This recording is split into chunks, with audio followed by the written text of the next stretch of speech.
নারুবাবু Indian revenue সার্ভিসে ছিলেন। একসময় দিল্লির সেন্ট্রাল সেক্রেটারিয়েটে পোস্টেড ছিলেন, নর্থ ব্লকে। অল ইন্ডিয়া সার্ভিস, চাকরিতে ঢোকার পর থেকে সারা ভারতবর্ষে ঘুরতে হয়েছে। রিটায়ারমেন্টের আর বছর 3 বাকি আছে, তাই রিটায়ারমেন্টের আগে আবার মধ্যপ্রদেশেই ফিরে এসেছেন। এখানকারই লোক তিনি। কেন্দ্রীয় সরকারের চাকরি যারা করেন তাদের মধ্যে বেশিরভাগ মানুষই অবসর নেবার আগে নিজ নিজ রাজ্যেই ফিরে আসেন, যাতে সব কিছু গুছিয়ে নিয়ে বসতে পারেন সারা জীবনের মতো। নারুবাবু কিন্তু কর্ণাটক জায়গাটিও খুব পছন্দ হয়েছিল, বিশেষ করে ব্যাঙ্গালোর। মাইশোরও রিটায়ার করে থাকার পক্ষে চমৎকার জায়গা। সস্তাতে একটি বাড়িও পেয়েছিলেন ব্যাঙ্গালোর থেকে হুইটফিল্ডের যাওয়ার পথে।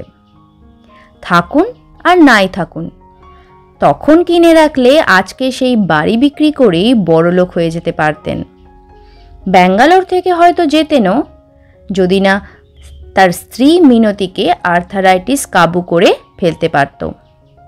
ব্যাঙ্গালোরে সব ভালো, কিন্তু যাদের বাতটাত বা আর্থারাইটিস আছে তাদের পক্ষে জায়গাটি মোটেই সুবিধের নয়। বেশি দিন থাকলে যাদের নেই তাদেরও হয়ে যেতে পারে।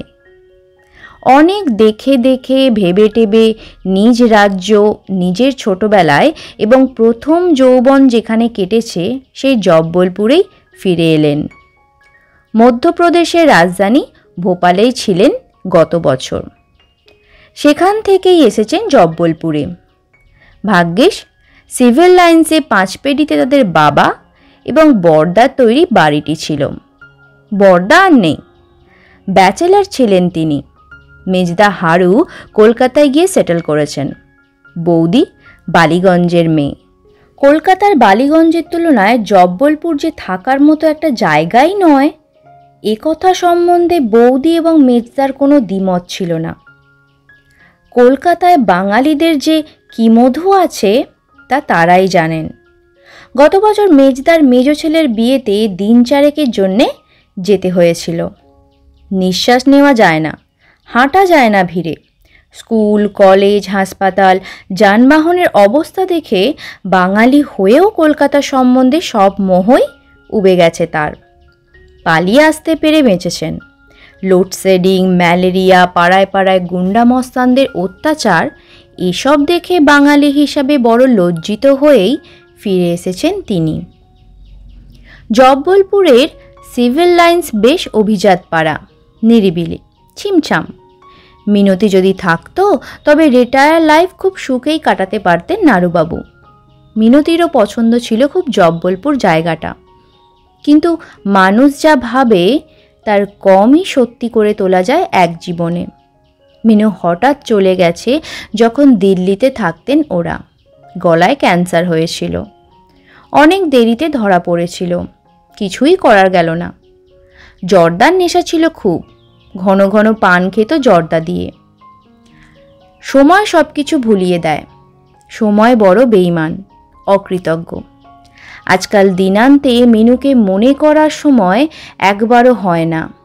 শুধু শুতে যখন যান তখন তার খাটের ঠিক সামনের দেওয়ালে রাখা ছবিটির দিকে চোখ পড়লে অনেক কথা মনে পড়ে। তবু রোজই কি আর মনে পড়ে? চোখও তো বেঈমান।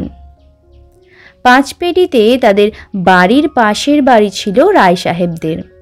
রায় সাহেবের বড় ছেলে নির্মল দা ছিলেন মেজদার ক্লাস ফ্রেন্ড।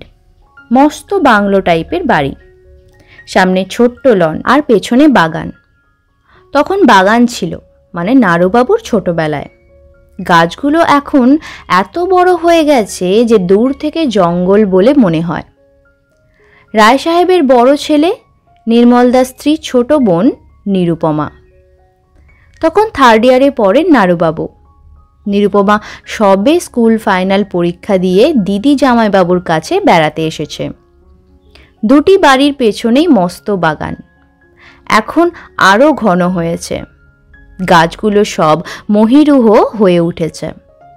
বাগানে তখন পেয়ারাই ছিল বেশি, এখন দেখছেন আম। অন্য গাছও অনেক ছিল, সারা দুপুর টিয়া ঘুঘু বুলবুলির ডাকের মধ্যে একজোড়া বুলবুলির মতোই ঘুরে বেড়াতেন নাড়ুবাবু আর নীরু সেই বাগানে।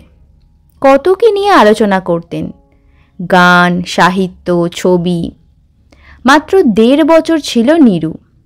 150 বছরই যেন মনে হতো ও কলকাতায় ফিরে যাবার পর। ভালোবাসা কাকে বলে জানতেন না তখন, দুজনের কেউই নয়। যদিও ভালো লাগা কাকে বলে তা জানতেন। নীরু চলে যাওয়ার পর অনেক দিন পর্যন্ত চিঠি লেখালেখিও ছিল দুজনের মধ্যে। নাড়ুবাবুর মনে হয় তখনকার দিনে ছেলেমেয়েরা এত পাকা ছিল না। চিঠির মধ্যে গান বাজনা, প্রকৃতি, সাহিত্য, পারিবারিক খবরাখবর এইসবই থাকতো শুধু। প্রেম মানে যে প্রেমের কথা নয়, ভালোবাসায় গদগদের ডায়লগ নয়, প্রেম মানে যে গভীরতর নিরুচ্চার কিছু রুচির মিল, পছন্দের মিল এবং অপছন্দেরও মিল। প্রেম মানে দুজনের পরিবারের সকলকে ভালো লাগা, এই সবই বুঝতেন তারা। দিনকাল অন্যরকম ছিল। নীরুর বিয়ের চিঠির সঙ্গে আরও একটি চিঠি পাঠিয়েছিল সে নাড়ুবাবুকে। লিখেছিল, আর চিঠি লিখবেন না কিন্তু নাড়ুদা আমাকে, আমার এখন বিয়ে হয়ে যাচ্ছে। আমার স্বামীর ঔদার্য সম্বন্ধে আমার কোনো স্পষ্ট বা অস্পষ্ট ধারণাও নেই। যদি তিনি উদার হনও, তবুও চিঠি আমাদের কারোরই আর না লেখাই ভালো। যদি কোনো কারণে আমাদের এই সুন্দর সম্পর্কটা নষ্ট হয়ে যায়, তাহলে আমি বড়ই দুঃখ পাব। আশা করি আমাকে আপনি ভুল বুঝবেন না। চিঠি আপনাকে আমি লিখব না বটে, তবে আপনার সব খবরই নেব দিদি জামাইবাবুর কাছ থেকে। প্রতি চিঠিতেই আপনার কথা লিখব। আপনিও লিখবেন দাদার কাছে কলকাতায় আমার বাড়িতে। দাদা বৌদির কাছে আমার সব খবর পাবেন। অন্যকে লেখা চিঠির ভিতর দিয়ে আমাদের যোগাযোগ অটুট থাকবে। যদি আমার স্বামী সত্যি উদার এবং প্রকৃতার্থে শিক্ষিত হন, তবে আপনাকে আমিই লিখব। কে বলতে পারে, আজ থেকে অনেক বছর পরে আমাদের হঠাৎ আবার দেখা হয়ে যাবে কোথাও। খুব মজা হবে কিন্তু তাহলে, তাই না? মজা হলো কিনা জানেন না নাড়ুবাবু। মজা হয়তো হলো না, কিন্তু কিছু একটা হলো। এত বছর পর। নীরুর স্বামী মারা গেছেন 2 বছর হলো। সেক্রেটারি ছিলেন দিল্লির সাউথ ব্লকে। ছেলেও এখন IPS অফিসার হয়েছে। এখন উড়িষ্যাতে পোস্টেড। বিয়েও করেছেন একটি IAS মেয়েকে। দুজনের আলাপ হয়েছে মুসৌরিতে ট্রেনিংয়ে থাকার সময়। মেয়ে শিলা MA পড়ে। সেও নীরুর সঙ্গেই এসেছে। নিঃসন্তান দিদি জামাইবাবুর কাছে থাকতে এসেছে ওরা তাদেরই আমন্ত্রণে। জব্বলপুরে পৌঁছেই পরদিন সকালে হাঁটতে বেরিয়েছিলেন নাড়ুবাবু, রোজকার অভ্যাস মতো। টেনিস খেলতেন। ইস্কিমিয়া ও অ্যানজাইনার জন্য ডাক্তারের বারণ আছে এখন। শুধুই হাঁটেন শর্টস পরে, হাতে লাঠি নিয়ে। 5 পেটি রাস্তায় এখনো বড় বড় গাছ আছে অনেক। উঁচু একটা ওয়্যারলেসের টাওয়ারও হয়েছে কাছে। তাদের ছোটবেলায় এই সিভিল লাইন্স একেবারে অন্যরকম ছিল। পুজোর পরের ভোরের কুয়াশাতে কেমন আবছা আবছা লাগে সকালবেলাটাকে। ওর উল্টো দিক থেকে একটি অল্প বয়সী মেয়ে হেঁটে আসছিল। জিন্সের ট্রাউজার পরনে তার, গায়ে একটি গেঞ্জি হলুদ রঙা প্রলিনের, তার উপরে হালকা নীল হাফ স্লিভ সোয়েটার। আজকালকার ছেলে মেয়েদের তফাৎ নেই বিশেষ পোশাকে আশাকে ভাবছিলেন নাড়ুবাবু। অভ্যস্তই হয়ে গেছে চোখ এখন। মেয়েটি যখন কাছে এলো, তিনি চমকে উঠলেন। ওর মুখ থেকে অসাবধানে অস্ফুটে বেরিয়ে গেল শব্দটি, নীরু। মেয়েটি তাকে পেরিয়ে চলে গেছিল। হঠাৎই দাঁড়িয়ে পড়ল। ভুরু তুলে সামান্য বিরক্তির সঙ্গে নাড়ুবাবুকে ইংরাজিতে বলল, আপনি কি আমাকে কিছু বললেন? নাড়ুবাবু উত্তর না দিয়ে এক দৃষ্টিতে চেয়ে রইলেন। একেবারেই নীরু, আজ থেকে 30 বছর আগের নীরু। সেই কপাল, চুল বাঁধার ঢং সেই, চোখের উজ্জ্বলতা হুবহু তেমনই। ঠোঁটে আর চিবুকে ঠিক সেই রকমই গর্ব গর্ব ভাব। থতমত খেয়ে চুপ করে রইলেন নারুবাবু কিছুক্ষণ। তারপর বললেন, না, আপনাকে নয়, আপনারই মতো একজনকে আমি চিনতাম আজ থেকে 30 বছর আগে। তার নাম ছিল নিরুপমা। তাই আপনি মনে করবেন না কিছু। মেয়েটি হাসল। কি আশ্চর্য, হাসিটাও অবিকল নীরুর মতোই। বলল, উনি কোথায় থাকতেন? জব্বলপুরেই কি? না, থাকতেন না। আমাদের প্রতিবেশী আছে নির্মলবাবু, তাদের বাড়িতেই এসেছিলেন 1.5 বছরের মতো। নির্মলবাবু? নিরুপমারই জামাইবাবু। ও তাই বুঝি।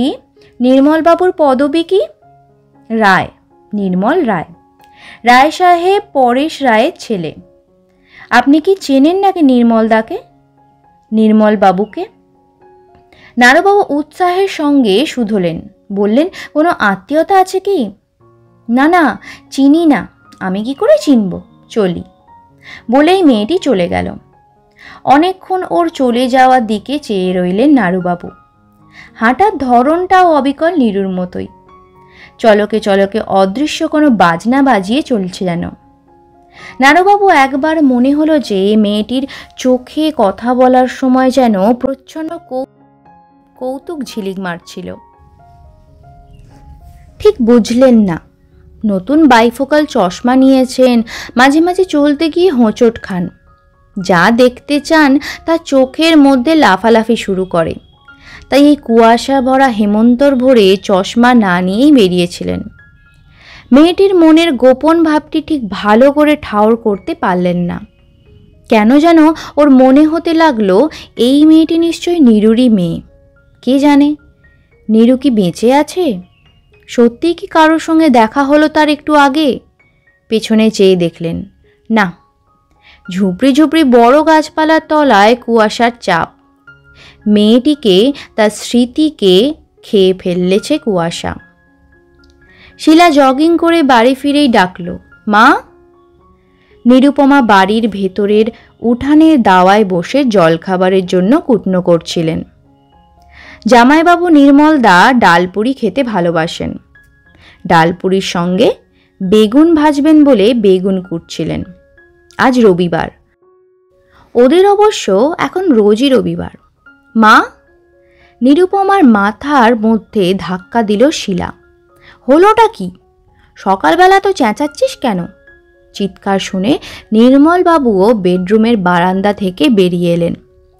ড্রেসিং গাউন পরে রোদে পিঠ দিয়ে বসে তিনি পাইপ খেতে খেতে কাগজ পড়ছিলেন। বললেন, কিরে শিলু, হলোটা কি? এত শোরগোল কিসের? ও মেশো, মাকে বলো আমাকে খাওয়াতে হবে। শিলা উত্তেজিত হয়ে বলল, কেন? সাত সকালে হঠাৎ তোকে খাওয়াতে হবে? খুলেই বল। আমি জগিং করে হেঁটে ফিরছিলাম, এমন সময় দেখি একজন very tall and extremely handsome পৌর ভদ্রলোক লাঠি ঘোরাতে ঘোরাতে আসছেন। আমার পাশ দিয়ে যেতে যেতে হঠাৎ বিড়বিড় করে বললেন, নীরু, নিরুপমা, স্বগতোক্তির মতো আপন মনেই। কে কে? চমকে উঠে বললেন নীরু। বললেন, দেখো শিলা, সাত সকালে মা মেশোর সঙ্গে ইয়ার্কি না, সবসময় তোর ফাজলামি ভালো লাগে না। আজকাল তোদের একটা সেন্স অফ প্রপোর্শনই নেই। কথাগুলো বলতে বলতেই ফর্সা মুখ কিন্তু লালও হয়ে উঠল নিরুপমার। তার ভেতরে তখন ভাঙচুর শুরু হয়ে গিয়েছিল। সত্যিই মা, শিলা বলল, যত বাজে কথা। মেসোমশাই নির্মলবাবু বললেন, চিন্তায় ফেললি রে শিলা। 5 পেরির রাস্তাতে কে তোকে দেখে নীরু বলে ভুল করবে? কোনো পাজি বুড়ো টুড়ো তোর সঙ্গে আলাপ করার চেষ্টায় এমন করছে না তো? তার বিয়ের যোগ্য ছেলেও থাকতে পারে। না না, অমন রেসপেক্টেবল চেহারার লোক কখনো পাজি হতেই পারে না। কি জানি, জব্বলপুরে তো তোর মা স্কুল ফাইনাল পাশ করে 1.5 বছর মোটে কাটিয়েছে। তারপর শালের দিকে ফিরে বললেন, তুমি কি কিছু অনুমান করতে পারছো নীরু? আমি? না, আমি কি করে? ডাহা মিথ্যে কথা বললেন নিরুপমা। বাথরুম থেকে মাসি বেরোতেই শিলা বলল, ও মাসি, শিগগির এসো, মিষ্টি মুখ করতে হবে। কিসের মিষ্টি? আমাকে দেখে এক এক্সট্রিমলি হ্যান্ডসাম টল ভদ্রলোক নীরু নীরু বলে রাস্তায় প্রায় অজ্ঞান হয়ে পড়ে যাচ্ছিলেন। বললেন এক নীরুকে তিনি চিনতেন, যিনি নির্মলবাবুর শালী, 30 বছর, নির্মল রায়েরই শালী। রায় সাহেব পরেশ রায়ের ছেলে নির্মল রায়। তাহলে? ও তাই বল, নাড়ু হবে নিশ্চয়ই। কালই বিকালে তো এসেছে ওরা, শুনলাম রিটায়ার করেছে শিগগিরই, এখানেই নাকি সেটেল করবে পার্মানেন্টলি। চোখ বড় বড় করে শুধল শিলা। হ্যাঁ, না তো কি, নিজেদের বাড়ি আছে, এখানেই মানুষ হয়েছে, আসবে না? হারুবাবু তো কলকাতার বালিগঞ্জের মেয়ে বিয়ে করে কলকাতাতেই গিয়ে থিতু হলেন জব্বলপুর ছেড়ে। তা করুন, বেশ করুন, সেটেল করুন, থাকুন, আসবেন, কিন্তু এ কি, আমার একমাত্র মাকে নিয়ে এমন? না, বাবাকে প্ল্যানচেট করে ডাকতে হবে আমায়। শিলা বলল, মুখে কৃত্রিম গম্ভীরতা এনে, বাবাকে সব রিপোর্ট করতে হবে। ঠিক সেই সময়ই গিদাইয়া বাড়ির বেয়ারা ভেতরের উঠোনে এসে মেশোকে বলল, এক সাহেব আয়া। कौन साहेब? इतना सुबह सुबह? नाम नहीं पूछा? पूछे थे माँ साहब, उन्होंने कहा बगल वाला कोठी से आया है, नाम नहीं बोला। मेसोमशाई निर्मल बाबू चौकीते एकबार शिलार चोखे ताकालेन, बोललेन, शिलू मा देख तो गिये के एसेछेन, बसार ड्रयिंग रूमे निये जा, पुबेर जानालागुलो खुले दे, आलो आसुक घरे। শিলা চলে যেতেই নীরুর দিদি নির্মলবাবুর স্ত্রী বললেন, বগলওয়ালা কোঠি থেকে? তারপর বললেন, নিশ্চয়ই নাড়ু। নির্মলবাবু বললেন, আমার টোবাকোর টিনটা এনে দাও তো নীরু। নীরুর দিদি ঘর থেকে যেতেই জামাইবাবু শালিকে বললেন, ডালপুরি বেশি করে করো, হাঁটতে গিয়ে খিদে পায় মানুষের, বলেই গুনগুন করে গেয়ে উঠলেন, মোরা ভোরের বেলায় ফুল তুলেছি দুলেছি দোলায়, বাজিয়ে বাঁশি গান গেয়েছি বকুলের তলায়, হায় মাঝে হলো ছাড়া ছাড়ি গেলেম কে কোথায়, আবার দেখা যদি হলো সখা প্রাণের মাঝে আয়। নির্মলদা। রোদ ভরা বারান্দা থেকে মুখ নিচু করে প্রতিবাদ করলেন নীরু।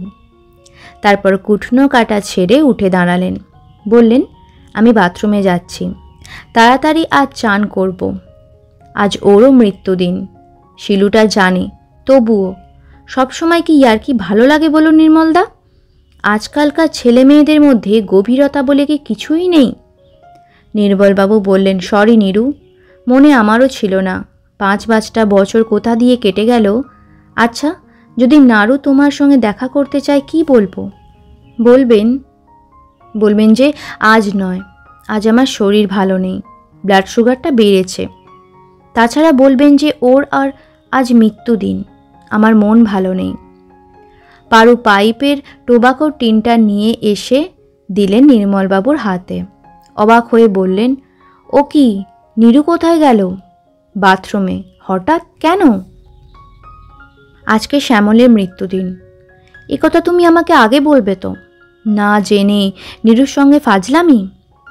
তুমি তো এই করতেই আছো, কোনো সেন্স নেই তোমার। আর মেয়েটাও তেমনই। আমার বলতেই বা হবে কেন? বোন কি আমার না তোমার? আমার মনে থাকে আর তোমার মনে থাকে না কেন? বলতে বলতেই শিলা এলো উঠোনে। কি রে, চলে এলি একা বসিয়ে রেখে? ছি, উনি তো চলেই গেলেন। কেন কেন রে? খুবই বকলেন আমাকে, বোধহয় আমাকে বকতেই এসেছিলেন। কেন, কি বলল নাড়ু? বললেন, মা, যৌবনে খুশি দিয়ে যাদের যৌবন চলে গেছে তাদের আহত করো না কখনো। যৌবন কারোরই চিরদিন থাকে না। তোমার বলা উচিত ছিল যে নীরু তোমার মা। তোমার বাবা কোথায়? কখনোই আলাপ হয়নি ওর সঙ্গে। আমার বাবা? আমি কথা শেষ করার আগেই উঠে পড়লেন, বললেন, না থাক, আর একদিন এসে আলাপ করা যাবে। আজ আমার মনটা ভালো নেই, আমার স্ত্রীর মৃত্যুদিন আজ, বলেই উনি চলে গেলেন। সত্যিই চলে গেলেন। আমাকে আর কিছু বলতে না দিয়েই চলে গেলেন। গেটের কাছে পৌঁছে বললেন, নির্মলদাকে আর পারু বৌদিকে বলো যে আমি এসেছি এখানে কাল বিকেলে। এখন তো এখানেই থাকবো, দেখা হবে, তারা নেই কোনো, আসবো আবার। নিরুপমা বাথরুমের দরজা খুলে বেরিয়ে গেলেন। সকলের মুখে মুখ চেয়েই বুঝলেন যে কিছু একটা ঘটেছে। বললেন, নির্মলদার জলখাবারটা করেই বরং চানে যাব। নীলু গাড়িটা বের করে নির্মলদার সঙ্গে একটু বাজারে যাবি, ড্রাইভার আসবে না আজ, আজ তো রবিবার। নির্মলবাবু বললেন, নারু নিজেই চলে গেল নীরু, বসলো না একটুও। শ্যামলের মৃত্যুদিনের কথা আমারও কিছু বলতে হলো না কেন? নিরুপমা শুধলেন। শিলা বলল মুখ নিচু করে, আজ ওর স্ত্রীরও মৃত্যুদিন মা। ও তাই বুঝি? মুখ নামিয়ে বললেন নীরু।